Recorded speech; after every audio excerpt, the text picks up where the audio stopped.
Meron pa tayong 84.7% na hindi pa nakapag-subscribe sa YouTube channel ko.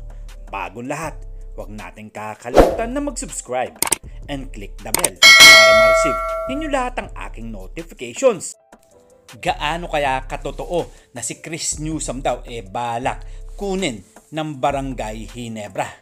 Well, wala nang bago doon mga parkoy dahil si Chris Newsome nga nagpakitang gilas sa Gilas Pilipinas kaya nakakuha nga sila ng kampyonato noong Asia Cup.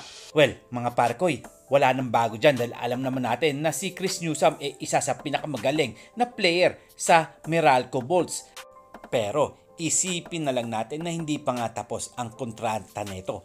Siguro kung natapos na, balak na rin siya kumawala sa kanyang mother team na Meralco Bolts. Well, ano naman kaya masasabi ni Coach Tim Cone dito? Well, hintay-hintay na lang tayo kung ano nga ba talaga ang pwedeng mangyari sa susunod na season. Pwedeng makuha ng Barangay Ginebra, pwedeng masulot o hindi.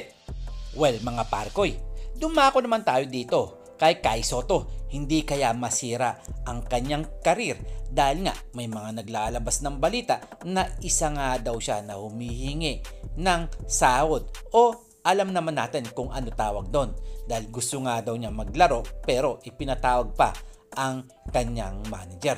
Well, isa nga dito si Mikey Williams pati na rin si Kai Sotto.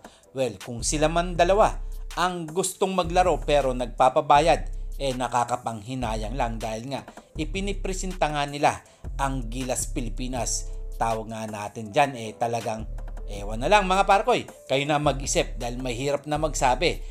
Dumako rin tayo dito kay Mikey Williams. Wala nang bago dito kay Mikey Williams, palagi naman humihingi ng malaking bayad to sa TNT Katropa para ilagay ang kanyang sarili o makapaglaro sa kanyang mga katropa.